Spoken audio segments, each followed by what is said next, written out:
Right, shall we do Doctor Who and the Shada? Yeah, this ain't going to take very long.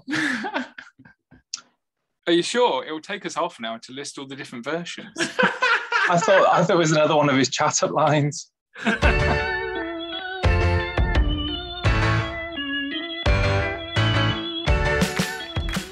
Hello and welcome to Talking About Who.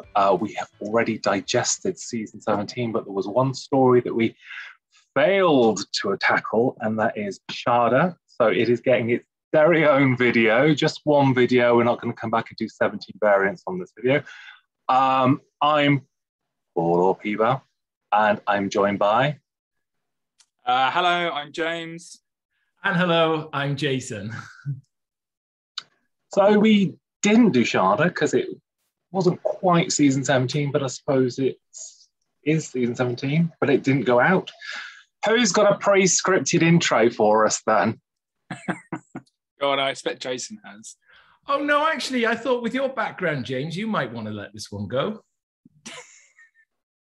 Well, to be honest, all I wrote was one of our books is missing, because that's pretty much the plot for about 3 episodes is people trying to find this book.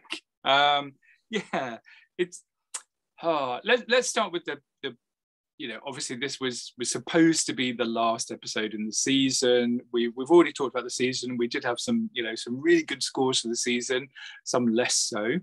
In a way, I'm kind of glad that the season did sort of finish where it did. I'm not sure, obviously we've only got half of this and then a lot of different versions of it, an animated version, and sure we'll talk about that. I don't know necessarily where it managed to recover the heights from things like City of Death. So in some respects, I know it's often sort of said it's the greatest story that was never finished. Not quite sure that is the case, but we can only go by what we have or what we keep being given to sort of fill that gap. Yeah, I think I'd agree with you, James. I think, we gave a fantastic score to City of Death, and quite rightly so. It is one of my all-time favourite Doctor Who stories, without question. But it does feel a little bit like the script isn't as sharp. Obviously, it's a 6-parter. If it had been made, it would have been a 6-parter. In actual fact, it would have been the very last 6-parter of the classic Who era, because there aren't any 6-parters after this story. So we haven't been able to use that line. Oh yes, but we're not referring to that in this video. It's obvious from the bits we've seen, the bits that are cobbled together, the animations or whatever it is you may have watched it as, that this one is suffering just a little bit. Obviously, Douglas Adams set it in Cambridge. It's a favourite location for him. Obviously, he was there at university, and he grounded it in a location that he was happy with. And I think, to be honest, from what we've seen, they made great use of that location footage. I think it sets the scene quite well. I think it's quite an interesting premise, with the Chronotis being in the university and obviously the setting there. But it does lack a little bit, unfortunately. And whichever version you end up watching, I don't quite think it would have been the best Doctor Who story that we never got. You're such a miserable pair of old Marys. I'm going to disagree with you. I think actually we've got quite a huge chunk of this. I think you can see pretty much what this would have been. I'm going on a limb, so we're only really missing the stuff on the ship at the end and some TARDIS scenes. It's not a huge amount that's left for us to sort of, to finish it off. And I think a lot of those end scenes would have been Christopher Neiman, Tom, and it would have been actually the difference between them acting that, and this is Tom in 1979, Christmas 79, yes, would have been later, but this is Tom at the height of his powers, and I think his performance, as we sort of oft said, I think Troughton-wise, you get things. I mean, even within the 17 versions of this that I sort of watched in preparation, the one I'm most familiar with, and we'll sort of come back to the iterations of, is the 92 one, and the movie version uses alternative takes. And even within the alternative different takes, you can see how much energy he's got and how much he brings to that. And I think you can't get that with a cartoon. You can't get that with a cartoon and Tom 40 years on doing the part. He doesn't do it badly. I mean, talking about the animated version, obviously. But the difference is huge, I think. And I think were that we could have seen the end scenes, I think it would have been, I don't think it would have been amazing. I don't think it would have been like the best Doctor Who story. I don't think we're thinking it's sort of been the pinnacle of the show. But it would have been a lot better than sort of cartoon we get. It's the problem, I suppose, and I will let someone else speak any second, is that you get a lot of the start of this, you get a lot of the stuff in the beginning, and I always just noticed when I was watching it, the episodes would get gradually sort of shorter, and then by the end, all the climactic stuff where you have all the Krags and they'd have gone through the cupboard and dug out a couple of sea devils or something, and they'd all, it would have been a bit Destiny of the Daleks. It would have been, what can we find? How many can we fill it with? And that would have been great. It looked, it would have kept character options going for years. But I think that's what we slightly lose with the animation. I don't think you could quite bring the same sort of charisma that you've got with a live action. Yeah, I think, after I finished watching season 17 for the review that we did, I actually watched on BritBox, they've got the movie version, so the sort of the 2.5 hour version, and I sat and watched it, and you're right, I actually forgot how much footage there actually was. I was genuinely surprised when the animation suddenly cropped up. I was like, oh, how long have I been watching this? Because you haven't got the breaks in between and the sort of cliffhangers. I'm like, how long have I been watching this before I've noticed the first bit of animation? But it becomes more obvious later on. And there is a distinction between Tom's portrayal of the Doctor and the animation to the real life one. Like you say, because, we've talked about this in our previous reviews, he was at the height of everything, and he was quite a sort of overpowering, in some stories, sort of force of energy, and that doesn't necessarily come across in the cartoon. At this point, I want to ask, has anyone seen the other animated version, which doesn't feature the voice of Doctor Who's Tom Baker? The Paul McGann one? No, the Ian Levine unofficial animated one, which is Paul Jones doing Tom Baker. Yeah, it's PJ. I'm sadly not in Ian's inner circle, so I haven't been privy to his special delights. But I mean, I think a lot of people went and did it. And Lalla's in Victoria's now. I think there was a lot of effort on his part, and fair play to him for that. Because he brought in what's his name to play K9 again, John Leeson, even though it's David Brearley in the there are some clips. I've not seen it either, but I did watch some clips on YouTube, and it was interesting. Some of the comments underneath were like, this animation's not that bad, but the voice I didn't connect with Tom, and again, totally different energy. Although I was amused when they announced that they were doing a new animated version. They had Tom Baker on the news, and they were interviewing him, but they showed a clip from Ian Levine's unofficial version and said, what did you think of the animation? And it wasn't the one that they'd been doing. So I thought that was quite amusing. Yeah, I've got to say, he just went, it was very good. I've got to say, I've not seen it either. I mean, fair play to Ian for mounting that. It sounded like it was quite a big project for him. Interesting, you say it actually takes a while for you to get to the animation, but obviously the strike hit just after the first block of studio. There were 3 blocks of studio in total that were planned for this story, and the strike pretty much kicked in at the end of block 1 of the studio. And I think that goes to show quite how much location work they did do for this show, that we've actually got, I think, quite as much footage as we have got. They attempted to mount blocks 2 and 3 separately and then together ultimately, but at that point the plug was pulled on the program. I'm going to go back to Chris Neame though. I agree. I think him and Tom in those scenes. P-Bal would have been brilliant towards the end. And you've got to admit, Skagger is the campest villain I think we had in season 17 for sure, with that cloak and that hat. Almost a la Dick Emery, I would have said. I still sometimes have to stop myself to realise that June Hudson wasn't costume on this, because I can't believe that somebody else would put the villain in that hat and cape and Lalla with the fruit on the head. It just seems slightly unbelievable that someone out-camped. Yeah, in the book, I mean, iterations of, in the book, there's that really strange scene, isn't there, where he decides he wants someone's car. He goes, well, hello there. And in the book, it turns out that they thought that, you know, it was a bit of a cruising moment.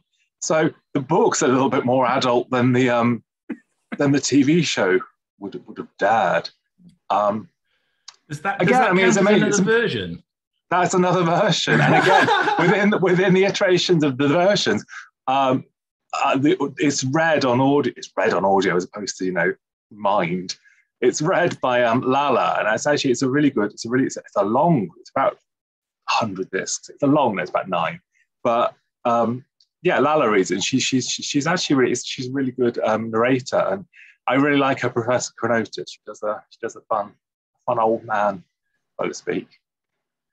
Yeah, that's another version. That's another way to enjoy Shada. You can take the novelization, which is a long. Obviously, it's a more adult and longer version than you'd have got if it was a Target back in the day, and an audio reading of it. I think the audio reading comes in at around 10 hours, I think. Yeah, but 10 solid, good, enjoyable hours. It's not like 5.5 hours of the King's Demons. I must look it out one of these days. I must admit again to not having seen it. My first if you like, exposure to Shada would have been the 92 release, which was the VHS with the script book attached to it. And oh my word, wasn't that a release back in the day?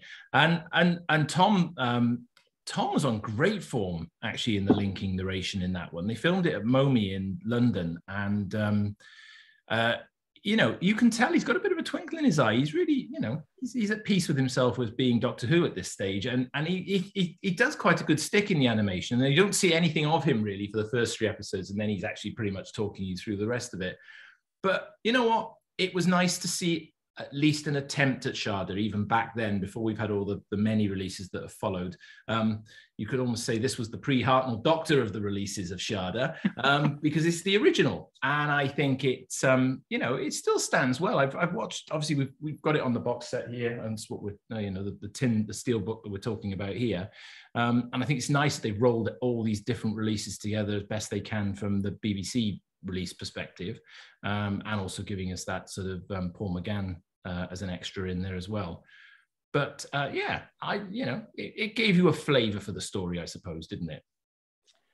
I think the bit where Tom's walking through a moment is kind of batshit crazy when he's there, beat you, cock. I mean, the thought that he's going along all of them, yeah, don't beat you, cock is quite a treat of a Tomism. You can tell he's probably drifted slightly off script.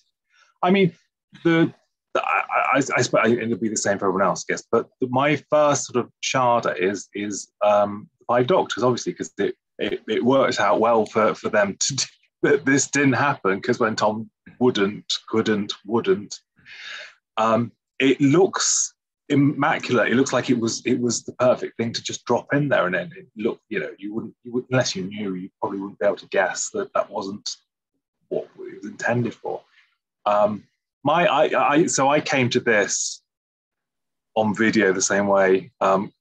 I didn't have the full history of it at this point, so I didn't really know the background on it, if that makes sense, because I was new to it all. So I only sort of knew it, so I didn't quite get the full relevance of the cancellation and all that. So anyway, I didn't get it straight away because, to my mind, £20 for an incomplete story on one tape was a lot of money. Thankfully, my mum got it half price from the Richness and had a sale. So £10 was a savvy saving to get Shada and a script book, which, let's be honest, who read the script book? No, just watch the video. It's a definite no from me. I didn't read the script book. No, you're quite right. Lovely bit of diamond cut though to show you the script. I like the cutout on the cover. That was a nice touch.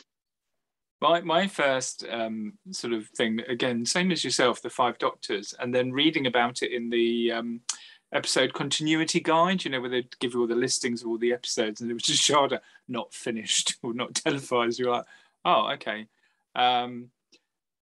It was an odd one because it was such a long time afterwards that I ended up sort of finding out more about the story, and then we had the, like you said, the VHS release. But I don't know. Since then, we've had slight variations of the same thing, and now we're going to have the definitive version on the new Blu-ray box. I can see Jason. And what is it that makes it definitive, strange James? face there. What is it that's making it definitive? I have no idea. It's got cliffhangers. That's what it's got. Cliffhangers in it. It's going to be back to 6 episodes, isn't it? Because they couldn't, when everyone said, why can't we have it in 6 parts? They said there's no possible way we could do it in 6 parts because the music cues won't tally up. You're ridiculous, don't ask for this. So now they're doing it again on Blu-ray, they're doing it in 6 parts because obviously the music cues are... I don't know, it's a space miracle to sell it to us all again. They've remedied that problem. I think the funny thing, actually, just to make everyone feel old and awful, is that when Tom did the narration in sort of 92, this was only 13 years old. It wasn't an old story by that point. I mean, that's when you think that it's now 42 years old. That is crazy that the first attempt, properly to get this out there, it was only just over a decade old. I mean, Tom hadn't not been the Doctor. Used too many there, but Tom had only left the part literally just over 10 years before. It's a really odd sort of chronology of it. But they did. I mean, they did come. The notions of them. They thought they could do a Christmas special. They thought they could tally it into the season after, but John wasn't keen on that because obviously this was too much fun and didn't fit with his vision of the show. It's true. Could you imagine this in the dirgy season 18? Could you imagine? Check out our season 18 review. That'll tell you what we thought of that, where the scores are not the highest that season. I mean, if they'd had to pull the jokes out of it, that they wouldn't have been able to use any of the footage that they got. Just been a bit of punting. It is a shame. It does feel like the end of term, and I think it's a bit more serious in tone. I think than things have got. I mean, Nightmare and Horns. We obviously said nice things about them in our review, but I think Shada's a bit more sensible. It is end of term, which is why he's gone back to Cambridge, and it's Douglas. And there are lots of jokes in it, but I think it's reined in a bit. I think it's not the full camp. I mean, Skagra's hat and carpet bag aside. It's not as camp, I think, as some of the stuff which led up to it. Yeah, I think I'd agree with that. It's interesting, actually, when you look back across the history of the classic Doctor Who era. Shada's the story we didn't get because of industrial action, but I was quite surprised. There's a feature about the strikes on the Blu-ray release, and I was quite intrigued that there's several other stories across the years that we almost lost in the same fashion through what was a very popular thing, it seemed, back in the sort of 60s and 70s. If you worked at the BBC, there were so many different unions, and strikes were being called pretty much on a sort of a fairly regular basis. So, I know several other shows in the past, Spear from Space in particular, I think was affected by a strike. But, think of the other stories that we could have lost along the way. It is surprising that Shada's the only one that didn't make it to screen, I feel. Imagine how heartbroken we'd be without the Invasion of Time. We haven't reviewed that yet, have we? You haven't? No, we've not done that one yet. We haven't done that, have we? We haven't done the filmed inserts of Tom walking around a hospital 17 times as if he's in the TARDIS. Oh yeah, we haven't got that yet. We haven't got that bit. But yeah, you're absolutely right. But sometimes that actually benefits. I mean, we've reviewed Spearhead already, and it does actually benefit from so many sort of on location shots. It's really good. A story we are going to be reviewing very shortly had a very similar thing, but it was an asbestos scare where they were potentially not going to be able to finish the story. So, there's a history of that within within the series. But yeah, it's strange that this is the one that they just didn't do. Well, we have got. I mean, I think my preferred version, if we're going to plump for one, I think I like the '92 one. I think there's a sort of bit of honesty to it. I like that. I like the run. I don't even mind Kev McCulloch's music, because a lot of people come in for attacking that because they don't think it's in keeping really with what you'd have got. So obviously Mark's score for the most recent one is a tribute, we'll say, to Dudley. So I think he's trying to keep in the style of, and he uses sort of slight riffs of City of Death and bits where you just give the flavour of. But I like the '92, and I like because Tom is one of those. Tom could talk about anything. There's merit. You just want to listen to Tom. So him doing the sort of Jackanory and doing the Romano was appalled. And all that stuff. It's what you want. He's great, and I think obviously come episode 6, he has just got to sit in a chair and go, and then they run across the room and then they put two things into it. It's like they've run out of shots. But it is the preferred version. So I don't think it's trying anything too fancy with what's around it. I don't think it's trying to pull everything else out. Yeah, I think I'd be with you on that. I think the '92 is what you've got there. It's very, very straightforward. It's presented in a really simple and clear way. And actually, you're right. I think I could sit there and listen to Tom's voice. I think I've sat with him several times at Phantom events, and you just get lost in that voice. As it hasn't changed at all in reality. That voice, it's still exactly the same as it always has been. So yeah, the '92 release. However, the 2017 animation for me, whilst you don't get the same interaction, because obviously it's not live action, I still think it's quite nice to have something that's a complete version, or as complete as we can get at this stage, to have and be able to sit and watch as a feature and not have to think too hard about it. We did convince Lalla at Utopia not so long back that she should crochet the next version. She was up for doing that as the next. The next interpretation of Shada will be Lalla War crochets Shada. I'm surprised we won't try and achieve it through interpretive dance or something on one of our Saturday night events at one of our Phantom weekends. It's there for the taking if you fancy it. I'm happy to film it. I'm sure everyone will be happy to watch. As long as it's not like 2.5 hours. It'll be like the thing in Fort of Doomsday. I think that's probably where it's going to be at. So anyway, let's go back to actual Shada and things that I also love about actual Shada. Dennis Carey. Yes, absolutely. Hell of a cast in this one, isn't it? Realistically. Mm.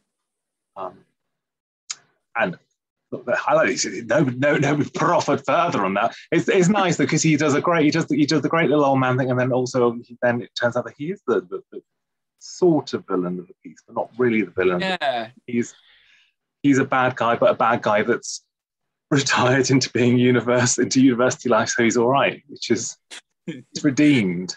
Yeah, I like his the performance in the earlier part of the story, but he's sort of a bit forgetful. He's a bit bumbly. Makes the tea. He sort of reminds me of strangely the way he was portraying it reminded me of an older Troughton in the sort of characteristics and the sort of way, a bit broody the way he was when he was doing it. But yeah, I mean it's a great performance all round, and of course. You can't not talk about the performance of Daniel Hill, because I think Chris Parsons in this, he's integral to the story. He's right in it from the get-go. He goes and borrows a book and innocently walks into this sort of battle that's brewing between the Doctor and Skagra. Well, you say that, but whenever they look at the book, they're like, it's written in old High Gallifreyan, so it's all symbols and stuff. So when he's going through the shelf in the professor's study and he decides to nick that book that he can't read because there's nothing on that page that he can read, he's nicking that. Why is he nicking it? Is he hoping to sell it? And I don't know. he wouldn't have had a student loan since 1979. Is he hoping to sell it for some kind of profit? Why does he take that book? And then he's like carbon dating it, which is kind of what gets him into trouble in this as well. It's like, who hasn't stolen a book and instantly carbon dated it just to see what it's about? Why not just ask the professor that you've just stolen it off? Don't steal, kids. It's not right. Yeah. It'll mean you get your brain drained and have to have 2 episodes doing zombie acting. I mean, to be fair, this guy has made all the Time Lords forget about Shada. So, he's quite, as much as a doddery old man that he is that makes the tea, he is actually unbelievably powerful at the same time, which is why he's looking for him. I find it a little bit frustrating that they go off, they're looking for him, and then they say, oh, it's me. It's just like, oh, by the way, now we've got to Shada and we found an empty cell. Oh, sorry, it was me all along. It's only taken us 5 episodes to get to that point. It was kind of like... No. This is like Jason. He'll only tell you at the last available opportunity. Just saying, I think we've got our own little Professor Chronotis on the team here. Yes, very true. This is very true. The doctor's like, yeah, all right then. It's just like, go back to Cambridge and don't do it again. Yeah, I suppose. I mean, you don't get any info, do you, on what he's actually done? He's done great crimes, but there's not a. Whether there were a Gallifreyan Twitter, he'd have been cancelled years back. It wouldn't have needed to make everyone forget. It'd just been cancelled and drifted into He was obscurity. probably the one that wiped the Doctor's memory of all the pre-Hartnell Doctors. Don't. You might just have spoiled Flux there.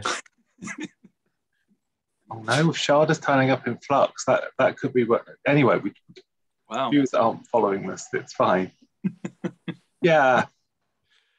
No, I like that thing with the prison planet thing, and I like that there's that sort of dark secret they've forgotten about, and I think there's some nice scenes where Skagra sort of being very scathing about just freezing them, and Ramar's like, well, I'm not responsible for all Time Lord actions. No. But yes, I suppose as a moral standpoint, it's slightly dubious because he's a cute little old man. Yeah, he's harmless. Leave him alone. Send him back to Cambridge. He's done untold crimes that the Time Lords imprisoned him for, but he'll be fine in Cambridge. He'll be all right on Earth. No one will notice. And talking to Cambridge, Gerard Campion, who plays Wilkin, of course, who's I don't know what they call them, the guys who are in the front office. The porter, that's right, at the university. Originally played Billy Bunter on TV many years ago, but got a chance to have a break back into TV. And of course, he knew Tom quite well from some of the drinking venues that they shared together in London. So you can see there's a genuine chemistry between him and Tom in the scenes that we see in the university grounds. Slightly sad that it's not Ronnie Corbett. Oh, that would have been good. Just when he opens I love his performance, but it would have been great, wouldn't it, if little Ronnie Corbett just turned up. Just when he opens the door and sees the swirling vortex where the room used to be, and he sort of adjusts his glasses and goes, oh, I've got a story about this. Well, let me tell you. Actually, I don't think, I'm going to be proven wrong at some point here, I don't think there are any performances in this that are big. I don't think there's any of the sort of theatrics of Crowden or no. I don't think any of the performances. There's no comedy performance. I think everyone's playing this completely straight, which is interesting. I mean, Tom and Lalla are peak happiness here, aren't they? They're absolutely loving everything. It's so good to watch those scenes and just see the attack on that. That's lovely. Yes, we certainly don't see that when we reach season 18, I think, do we? Well, kind of flip-flops each week, doesn't it?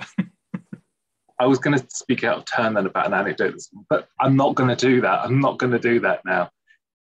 Yeah. You can't leave us sitting there with no anecdote. Now you've told us there's an anecdote. No, I can. Okay. If he's not on an unrelated note, Victoria Burgoyne, I really love her in this story. Incredibly glamorous. I think it's yeah, love Victoria, lovely lady. I do like it. I do waver on thinking that Shada in itself is probably so much more talked about and so much more revered through not being finished than it ever could have been being finished, which is sort of inevitable. But it does make a kind of a mythology and a sort of grandiosity to it all that you wouldn't have had if it were just the Armageddon factor, you know, if it had just happened and come out. I do think it's a shame that Graham Williams didn't get a chance to get it produced and get it finished, because obviously it was going to be his last story, and of course they end up having his sort of farewell drinks at the BBC, and of course they've not managed to get this one mounted and out. So it was a little bit of a sad way, I think, for him to end his tenure on the show, because, you know, whilst Graham had his critics, I think, at the time, in retrospect, you look back at his era, and I think actually there's some really good stuff in there. Yeah, and I think you get the slight feeling that maybe they're saved up a little bit along the way to put into this one. That obviously then, when it came to it, they'd rather have spent on the Morecambe and Wise show, obviously, because that was getting double the viewing figures. You would. Yeah. I mean, it's only hindsight. It's only now in 2021 we're like, it's disgraceful. Doctor Who was not the story. That it wasn't brought back into the studios immediately and finished. You know, we'd have smashed TVs and everything a few years later. But at the time, it was just Saturday afternoon. You know, it was just half an hour after Grandstand. It, you know, people loved it, and there's nothing to take away from that. But it just wasn't this kind of. It's incredible, because I think it's that might be incorrect. I think it's one of Sue Malden's first things that she put an embargo on them junking any of the material film for this. Because I mean, imagine, if you will, for just a moment, that all the material that was film shot of Shada, because it wasn't broadcast, was junked. Yeah, I know. We can only begin to imagine the levels of reverence it would have reached if it had been filmed and never. We would have had a complete animation of it. Oh, how awful. What a terrible thought. I'm joking. I respect all the animators, and I think it's a lovely thing that they do. I am being unkind in a comical way. Yeah. I don't even, I mean, obviously they've done the animation to the broadcasted episodes. If it hadn't have actually been broadcast, would they have even animated it? Who knows? This is one of life's mysteries, I think. I think, you know, you are right. I mean, no, actually, if you think back, the BBC should really have sat back and went, you know, this was one of our good programs. But, you know, it was at the height of Television Centre. It was the height of popularity of BBC drama and BBC light comedy and all of those sorts of things. And you're right, Doctor Who was quite low down the pecking order, which is a bit of a shame, really. And you're right, Morecambe and Wise and Blankety Blank, or whatever it was at that time, was always going to get the studio space, I suppose, wasn't it? When they were trying to catch back up after the umpteenth strike of 1979. And of course, the BBC weren't the only ones suffering with strikes back then either. ITV suffered the same fate that summer in 79. So, you know, everyone was having difficulty getting TV out onto the airwave. But yeah, Doctor Who was never going to be top of their list, was it? Just thinking back to actual Shada, things that I like about the Shada, I also like the invisible spaceship. I think that's a very canny budgetary move. I think that's nicely done. I like the fact that the TARDIS is his study, and that's another nice little I thing. love that. Yeah, that's really nice. And there's lots of very subtle jokes. I mean, the fact that he's been in those rooms for 200 years or whatever, and nobody's noticed because it's Cambridge University, and it just, rolls. Nobody's noticed. There's lots of little subtle jokes like that, which are nice. And again, there's a lot of quotable. I use May Week in June a lot. I mean, I don't. You'd be surprised how easy that is to shoehorn into a conversation. But yeah, that's a one lump or two. There's lots of lovely ones, and more noticeably, I think from the animation, you get the I'm too clever by 2 3/4, as you never do anything by halves. I like that. I think. The other thing I think the Krags. What do we think of the Krags as a monster? Yes. Yeah. I think we're almost back to. I don't know. We had differing views on it, but it reminded me a little bit of the Nightmare of Eden, the sort of giant but sort of Muppety looking thing. And these are sort of like they've got sort of slate, sort of tiles or slates on them, but they're really odd. Yeah. I don't think they detract from the story, but I'm not sure that they're the most memorable things. Apart from the bit where they pick up K9 and throw him, just like, get out of the way. That's about it. Yeah, it's quite. I mean, I suppose they're just crystalline structures, aren't they? So but it is quite a functional looking monster. I don't know if it's necessarily too scary. It makes it quite difficult to represent, I think. I think, unfortunately, season 17 for me will not go down in history as the season that brought us the most memorable monsters, I think, or memorable monsters, I suppose, because we've got plenty of memorable villains in this season. But I'm not overly impressed with the costume itself. So I think, now you see, I'm slightly worried about asking about any facts here because sit back. This is the next 20 minutes coming up. So many terror avenues that we could dive down for information here. James, do you have any exciting facts? I've got my bingo card ready. Thunderbirds. I've got it all on you. I'm ready for this. I'm all over it. Oh, I was going to say we haven't talked about the audio version with Paul McGann in 2003. What would you like to say about the audio version of Paul McGann from 2000? I was going to ask if either of you had listened to it. I have listened to it, and I have seen the animation version, the Flash animation. Is that one? Yeah, the Flash animation version. That's right. And I kind of they class it as a sequel, which is quite odd, isn't it? Yeah, because it's sort of set. It isn't quite. It tallies up with why the Five Doctors exists and all that stuff. It is Shada, but there's a few. He take Romana and K9 out of the time scoop or something, and they have a little adventure which is kind of.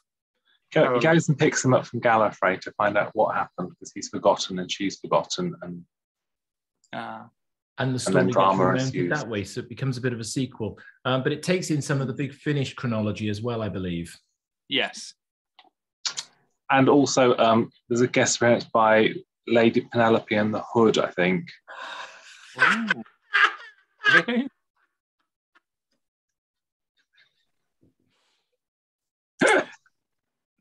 All it needed were the quarks, and we would have been well away.